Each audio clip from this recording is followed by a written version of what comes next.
Florida, 1928. Bulldozers cleared the way for a new highway, US 41, the Tamiami Trail. The road opens an area of Florida that has been virtually inaccessible to most of the state's population for years. The forbidding swamps of the Everglades. In and around these marshes and bogs live remnants of a Native American people who once held at bay the combined might of the United States Army, Navy, and Marines. Thousands of lives and tens of millions of dollars were lost attempting to eradicate them. The whole intent was to wipe out the Indians totally from the southeast or remove them. If they wouldn't go, they were going to kill them.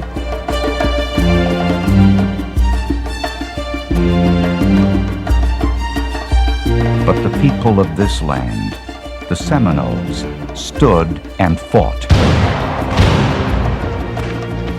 They waged a hit-and-run guerrilla war unlike anything America had ever before experienced.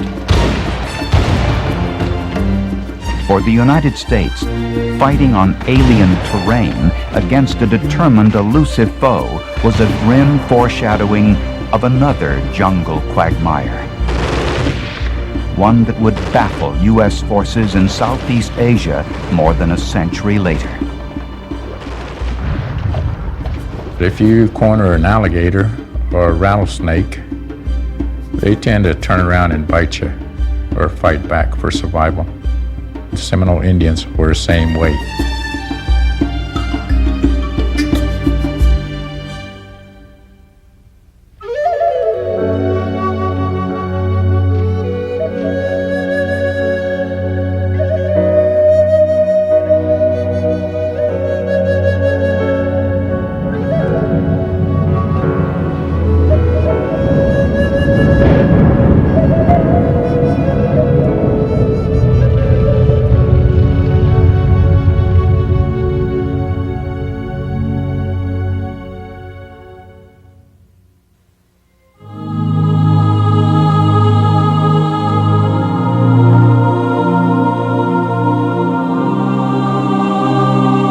Easter Sunday, the year 1513. Juan Ponce de Leon, a Spaniard who had once sailed with Columbus, sets foot on a mysterious land he names after the Easter Feast of Flowers, Pascua Florida, Florida.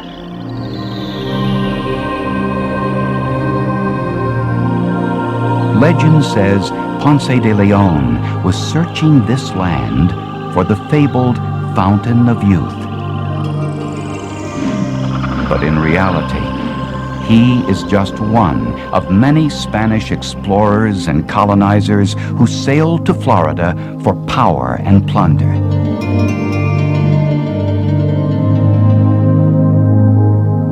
Hernando de Soto, Panfilo de Narvaez, Cabeza de Vaca. The conquistadors marched through Florida, determined to dominate the so-called New World of North America. They were for glory, God, and gold.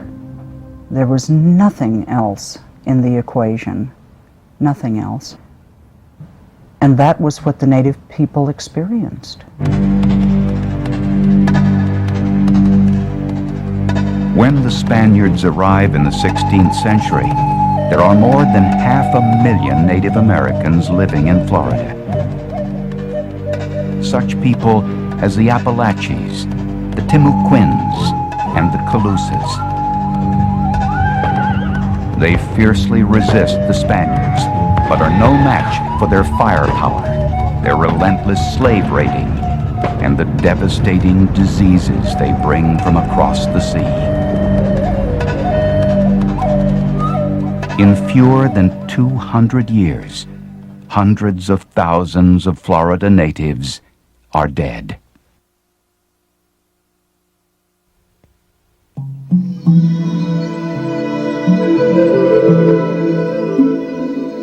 1795. On the borders of Spanish Florida, other native peoples are flourishing.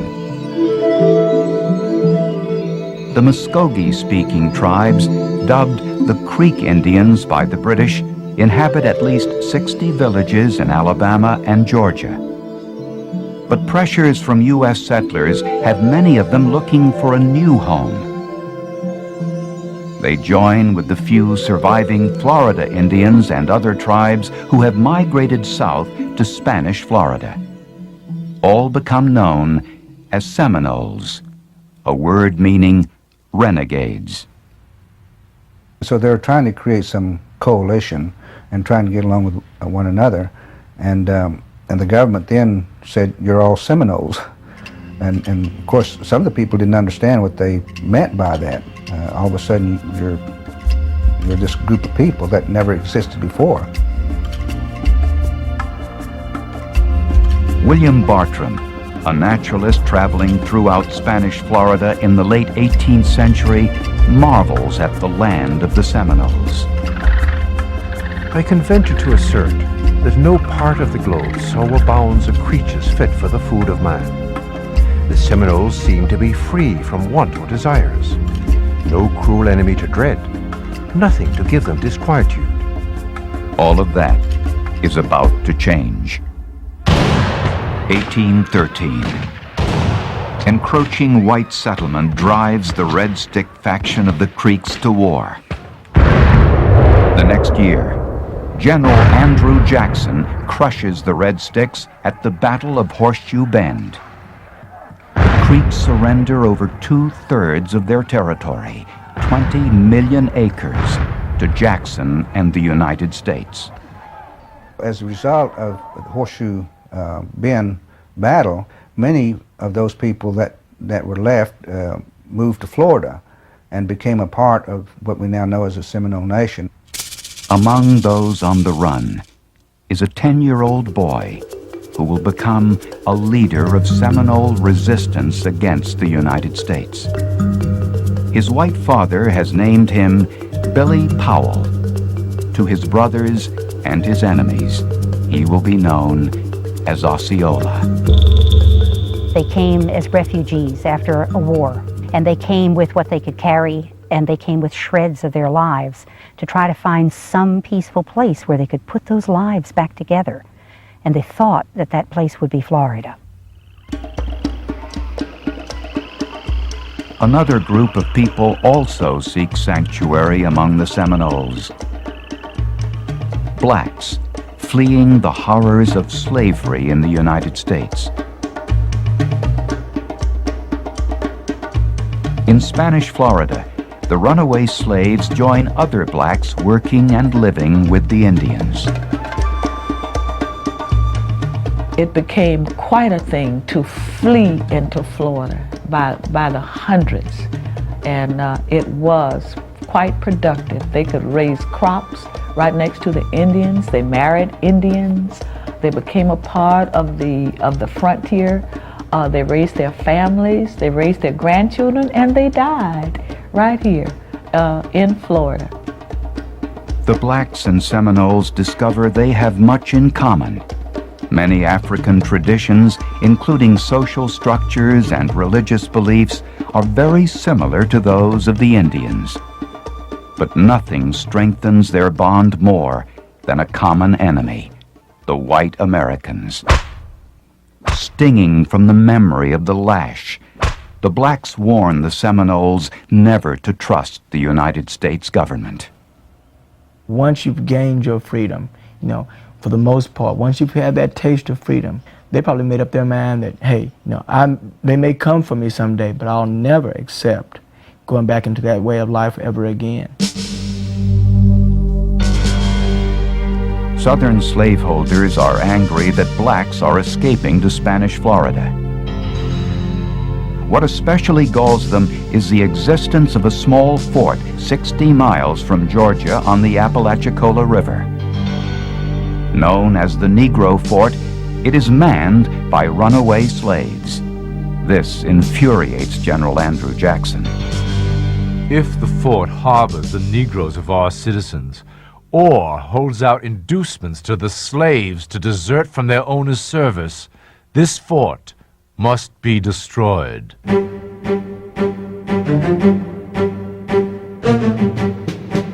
Acting on his own and blatantly invading the territory of another country, Jackson orders an attack.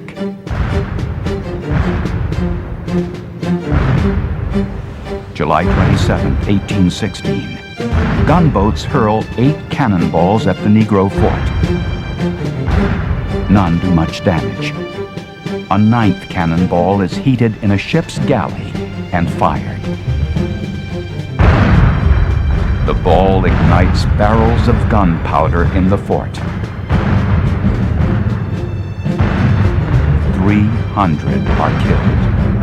An American eyewitness writes his father, "You cannot conceive, nor can I describe, the horrors of the scene. In an instant, hundreds of lifeless bodies were stretched upon the plain, buried in sand and rubbish, or suspended from the tops of the surrounding pines." After describing the carnage at the fort, the young man adds a postscript. First-rate land can be purchased in Florida for 50 cents per acre. What speculations! If it should ever be ours, which I think will be the case. For it is not only runaway slaves who are drawing American attention to Spanish Florida.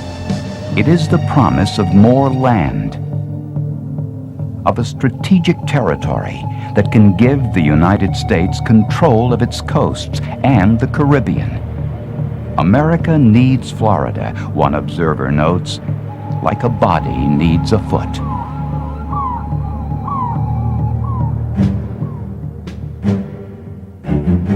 (1817). The Secretary of War gives Andrew Jackson permission to invade the Spanish territory. Once again, the Creeks and Seminoles face the wrath of Old Hickory, the man they call Sharp Knife. What could they think but he has come for us? He's followed us, he's found us. And there's no running further. We don't have any place else to go. We either hide or fight. Jackson's troops torch Indian houses and towns and seize the city of Pensacola, all without a formal declaration of war. The Spanish government, weakened by other foreign conflicts and colonial revolts, cannot put up a fight. In 1819, Spain cedes its Florida territory to the United States. Andrew Jackson thinks he has wiped out the Seminole problem. But though their homes may be gone, the people live still praying for peace. The Seminoles did want to be left alone. They wanted to be what I would consider just to live as they have lived for the past centuries. To be free. But an impatient America will not let them be.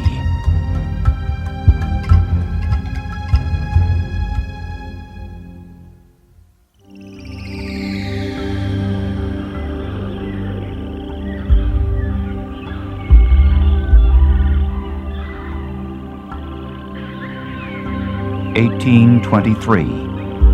Florida is now part of the United States, and its white citizens constantly clamor. The Seminoles are in the way.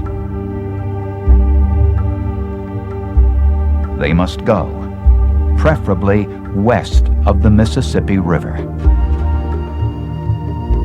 The Seminoles do not understand why everyone cannot coexist, but they agree to meet with United States officials at Moultrie Creek near St. Augustine to discuss a government mandate that they be moved to a reservation in the center of the Florida Peninsula.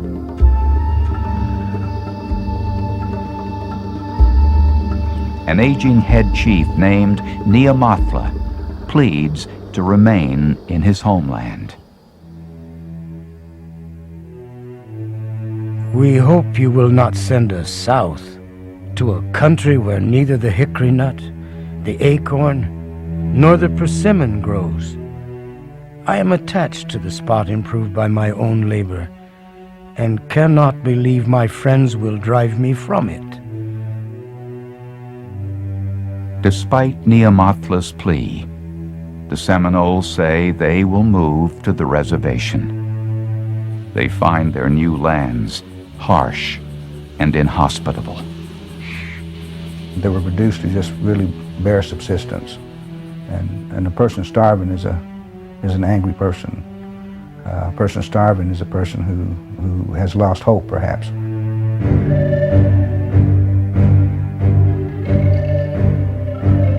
Many of the Seminoles refuse to stay on the reservation. Hungry and frustrated from time to time, they raid towns and plantations, further infuriating white Floridians.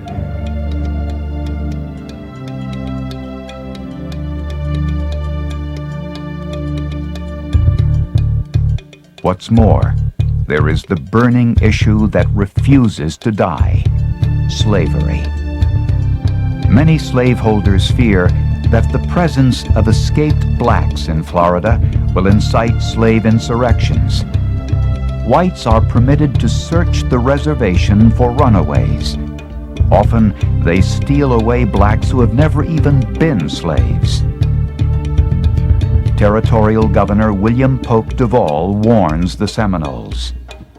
By the treaty, you are bound to deliver all the Negroes that do not belong to the Indians. This you have not done. You are not to mind what the Negroes say. They care nothing for you, further than to make use of you to keep out of the hands of their masters. But the Seminoles will not betray their allies and friends, and the blacks are determined to stay free. This had been like a piece of heaven to them. They had built, they had harvested, they had reared their children, and here were a group of people coming in saying that we own you.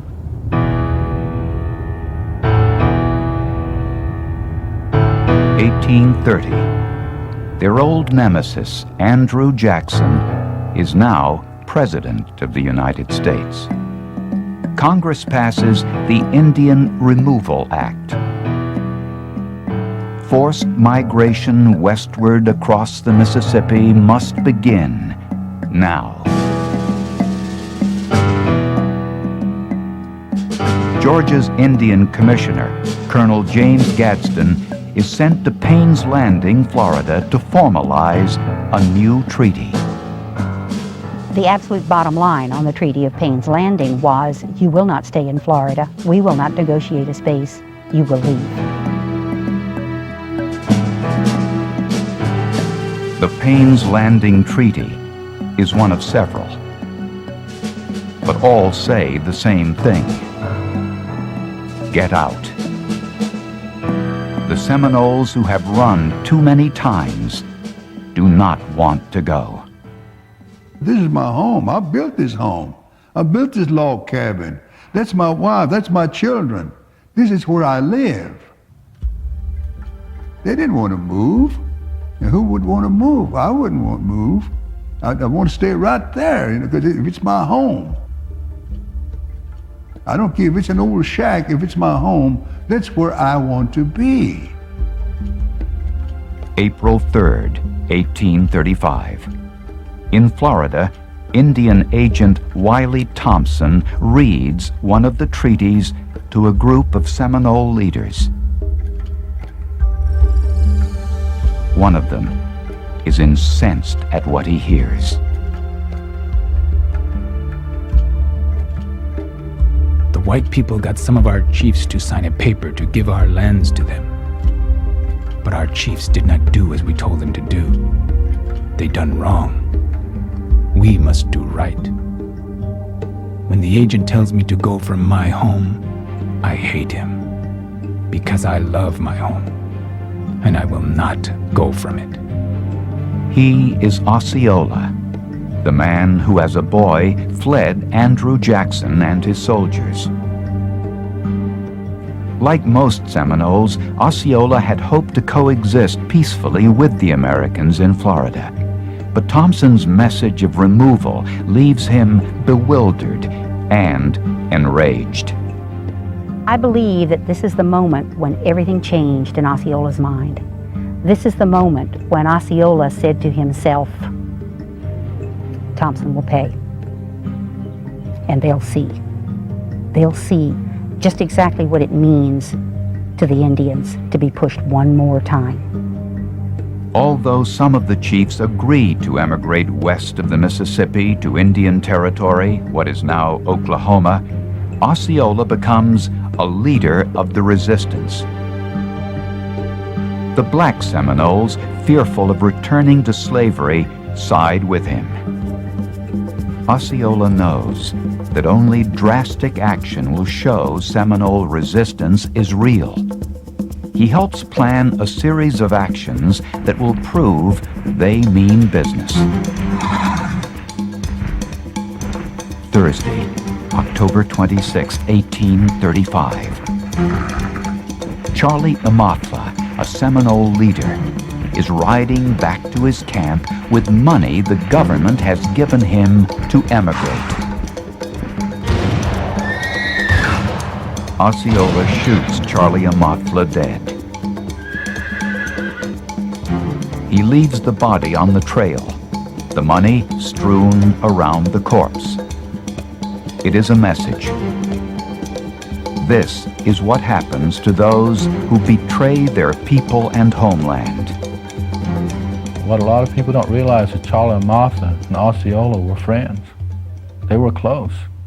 But we've got to understand that sometimes in the case of one's survival and the survival of the overall society of people, that there has to be decisions made. Friendship will not stand in the way of Osceola's fierce determination, and he will exact punishment on the Indian agent who has so arrogantly insisted that the Seminoles vanish west. December 28, 1835, 2 months after Charlie Amathla's death. Wiley Thompson and a friend, Lieutenant Constantine Smith, have finished dinner and are walking just outside the walls of Fort King. Both men are killed. Smith has 2 bullets in his body. Wiley Thompson, 14. Osceola has his revenge.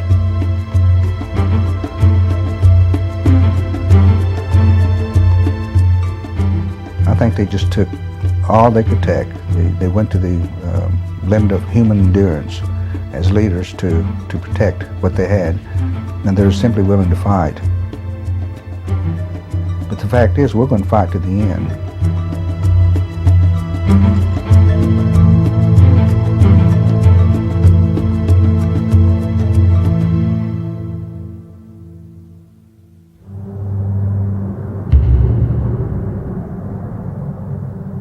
Evening, December 27, 1835. Central Florida. Major Francis Dade and 2 companies of soldiers are resting. They have been on the move for 4 days, a relief column headed for Fort King. So far, the trip has been uneventful.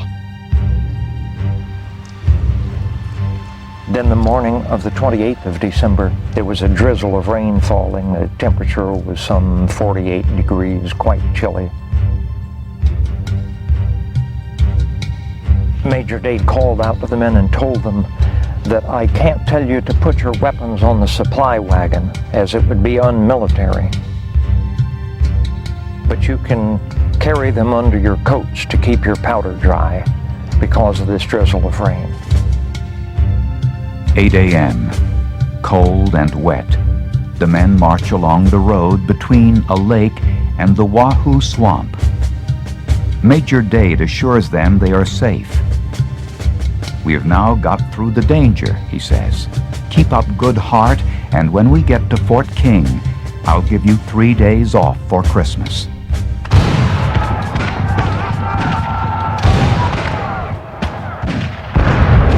And in the next moment, quite literally, out to the north and out to the west, all alongside this column of men, what looked to them like 1,000 Seminole Indians stepped out from behind the pine trees, rose up from the palmetto,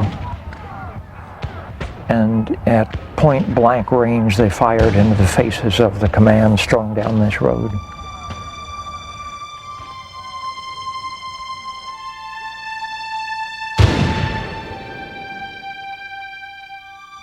Probably close to half the command, some 100 men, fell in their tracks, either dead or wounded. Captain George Washington Gardner tries to bring order to chaos. He stood in the road and swung his sword in the air, and even the Indians later recalled having seen him and heard him, and he shouted up and down this column, "God damn, God damn." And I think it sums up very well in a couple of words the absolute terror, frustration, but determination of this command.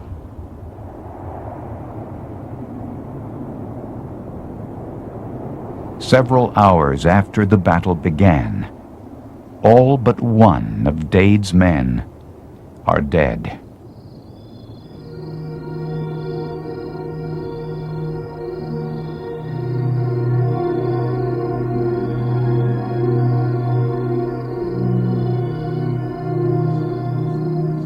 That night, in the Wahoo Swamp, the Seminoles celebrate their victory. Osceola rides into camp and presents a medicine man with the scalp of Wiley Thompson, who he has killed that very afternoon. The Dade battle and Thompson's murder have been carefully coordinated. Osceola gives the whites a warning. You have guns, and so do we. You have powder, and so do we. You have men, and so have we. Your men will fight, and so will ours, until the last drop of blood has moistened the dust of his hunting grounds. Osceola continues his attacks, and fellow war leader Wildcat strikes in eastern Florida. The United States commits 5,000 men to the war. They are charged with tracking down some 1,500 warriors. It was either go to Oklahoma or die. So what is a person to do? You know, when your home is threatened, you fight. The finest generals of the U.S. command step into the fray, including the great Winfield Scott, Old Fuss and Feathers, hero of 1812 and the Black Hawk War. He arrives with a full military brass band and a thorough knowledge of European military strategies. They will do him little good in Florida.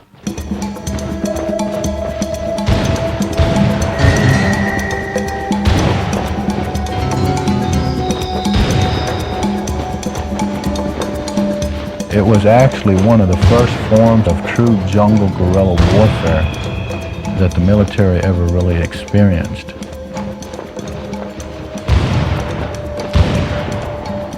And it became a very difficult task to try to remove these people from their homelands.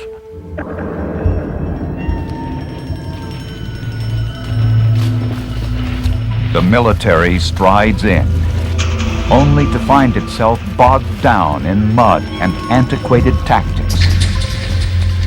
The blue of their uniforms, the noise they make. The men are walking targets.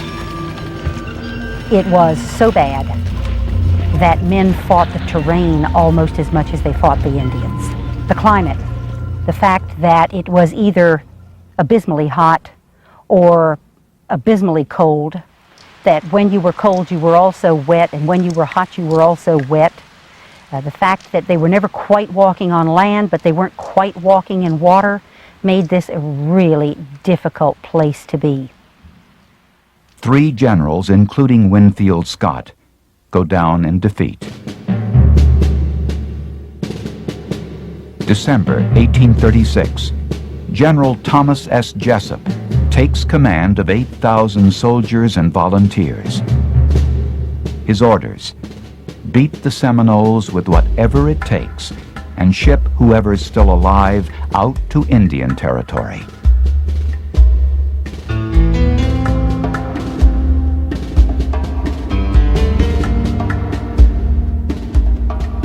After a year of little success, Jessup decides that the only way to defeat the Seminoles is to lure them in under a white flag of truce. Tricked into believing the army wants to talk peace, hundreds of war-weary Seminoles are captured and sent west. Another violation, another lie, another way of protecting our land in a less than noble way. But to be taken over under a flag of truce was unthinkable.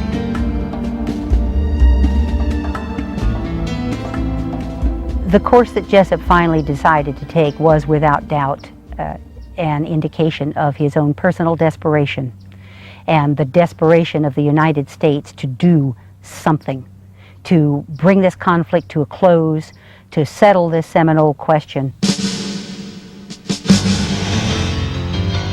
2 years of war and life on the run are taking their toll on the Seminoles. An ailing Osceola and his comrade Wildcat hope to negotiate a settlement with Jessup. But they too are duped by the false white flag. Surrounded by hundreds of soldiers, Osceola, who had stood as a fiery symbol of Seminole defiance, is now a prisoner of war. He is paraded through the streets of St. Augustine and imprisoned at Fort Marion.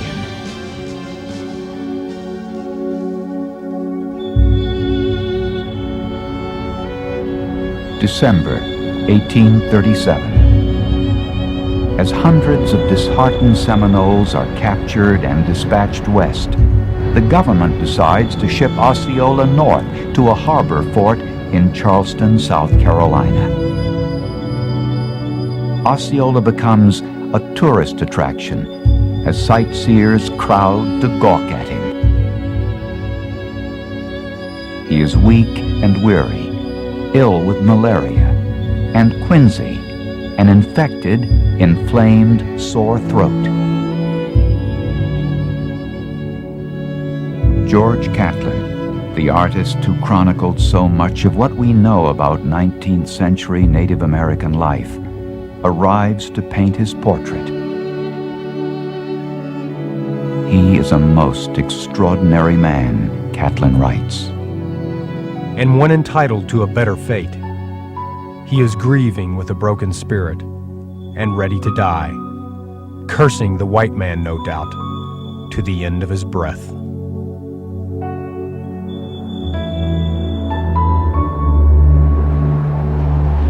January 30th, 1838.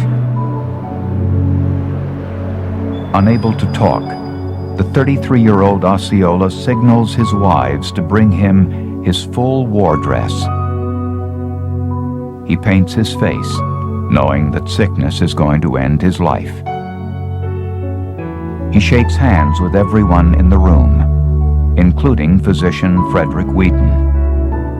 He made a signal for them to lower him down upon his bed. He then slowly drew from his war belt his scalping knife, which he firmly grasped in his right hand, and in a moment smiled away his last breath without a struggle or groan.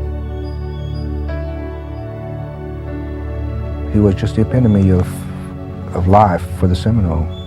Very proud people, by people who were tied to the land and for very spiritual reasons.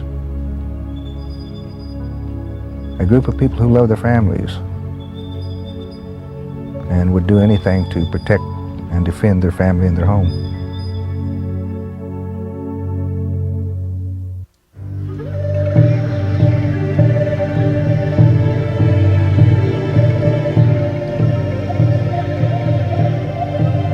Although Osceola has been the emblem of their fight to stay in Florida, his dying does not end the struggle.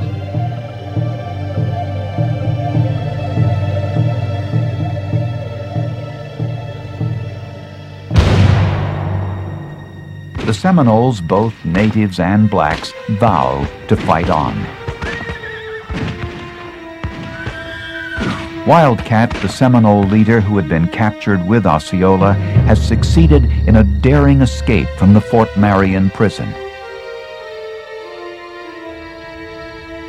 These people believed that they were going to die anyway, and so they fasted and got to the point where they're pretty small and was able to scale the wall and to loosen the bars, take them out. The opening was only 7 to 8 inches wide with 2 bars. One night, these Seminoles were able to scale the wall, go out that opening, and drop 24 feet down on the outside to a moat. Wildcat flees south and reunites with Seminole warriors near Lake Okeechobee. Christmas Day, 1837. A future American president, Colonel Zachary Taylor, pursues the Seminoles into their Okeechobee sanctuary. With him are 800 regular soldiers and 200 Missouri volunteers.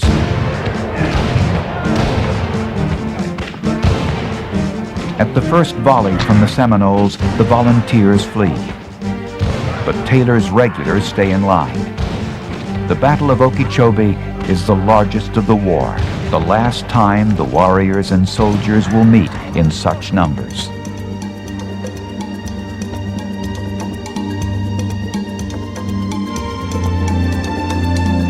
The Seminoles fight bravely, but are pushed further south, into the murky swamps of the Everglades.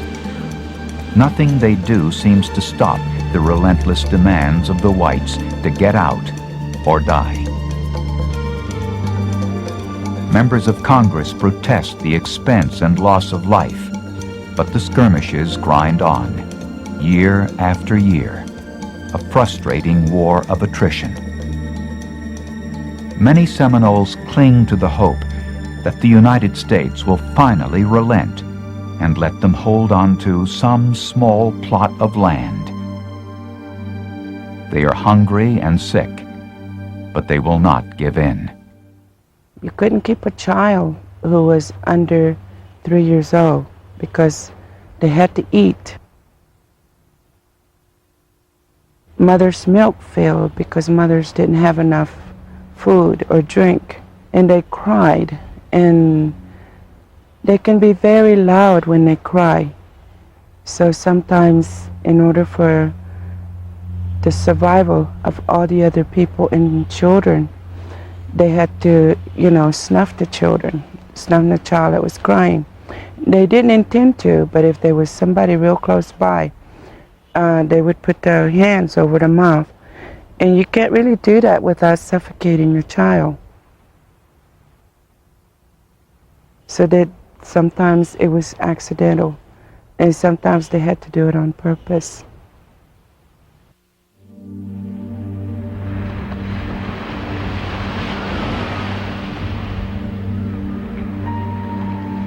One by one, many of the Seminoles decide there is no alternative to emigration.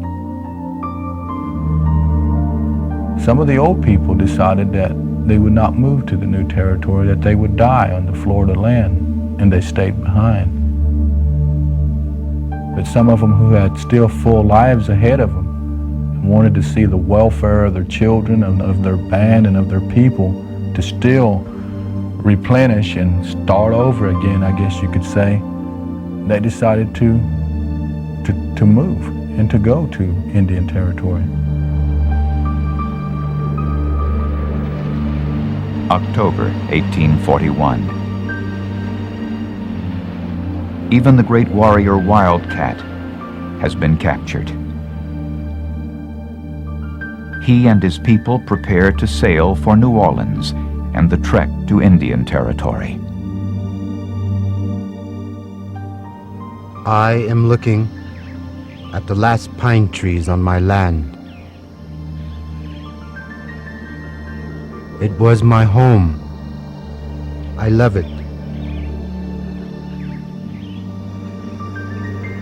And to leave it now is like burying my wife and child. I have thrown away my rifle and taken the hand of the white man. And now say to him, take care of me. It was a time where once that they knew they were loaded up on the barges of the ships, that they knew they would never see that land that their ancestors had lived and abided on for hundreds of years. But to know that you're leaving and you're never going to return, that's almost like saying that being that their home was as a mother to them, that would like you having to go away and you're saying goodbye to your mother, and you know you would never see her again after this last time that you laid eyes on her. You would never see her again. Those are the type of feelings that those people that were leaving Florida perhaps could have felt.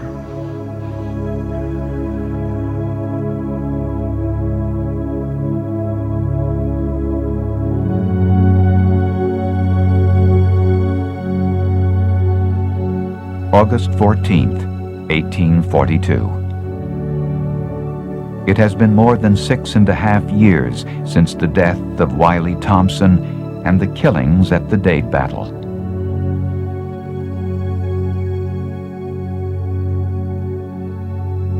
Deciding that further fighting is senseless, General William Jenkins Worth declares the war at an end.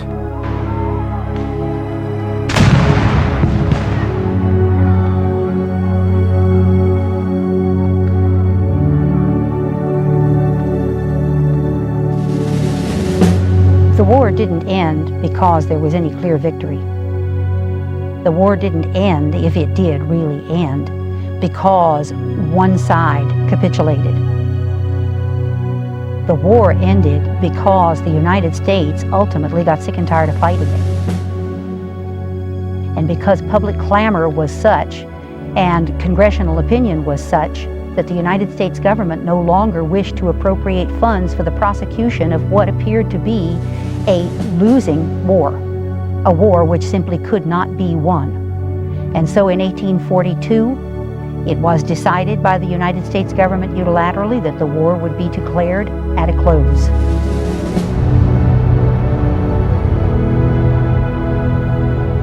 More than 2,000 American soldiers have died, and untold hundreds of Seminoles.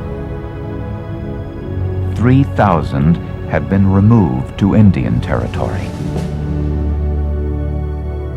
To achieve this, Washington has spent $40 million, the equivalent of more than $7 billion today.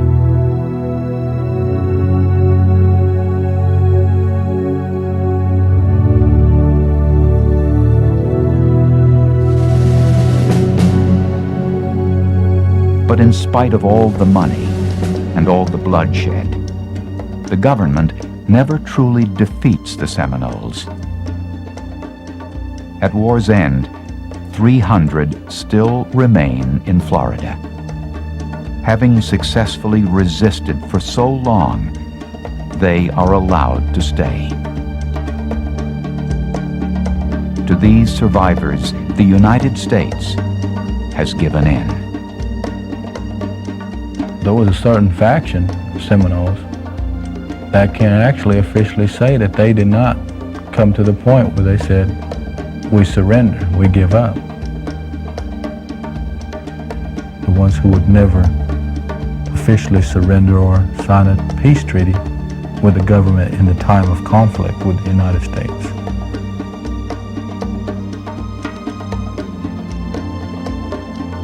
They became the ones who would be known as the Unconquered.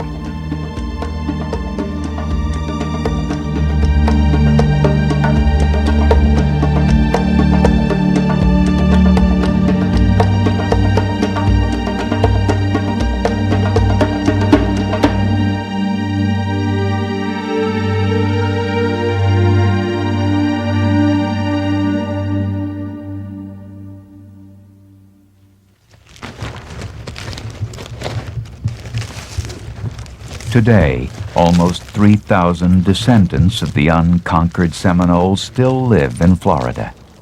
Another 11,000 are in Oklahoma, the old Indian Territory. Now, along the Tamiami Trail, the Florida Seminoles lure tourists. The alligator that he has there would weigh a little over 200 pounds. And the war they wage is economic. 61. Bingo halls have helped revive an economy that was dependent on cattle and citrus. I-16. Gambling brings in the bulk of the tribe's $30 million annual revenue.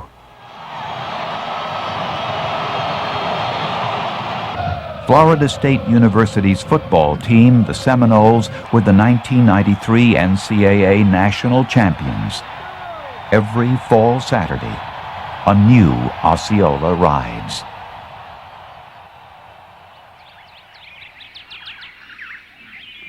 But when the games are over and the sightseers back home, this remains. In the face of overwhelming military might, the Seminole tribe never died. They looked power in the face and didn't flinch. They fought back. I believe that their people and their descendants ought to be looked on in history as a people of survival. A people that, under any given circumstances, adapted and continued to hold on and to live on and to cherish life.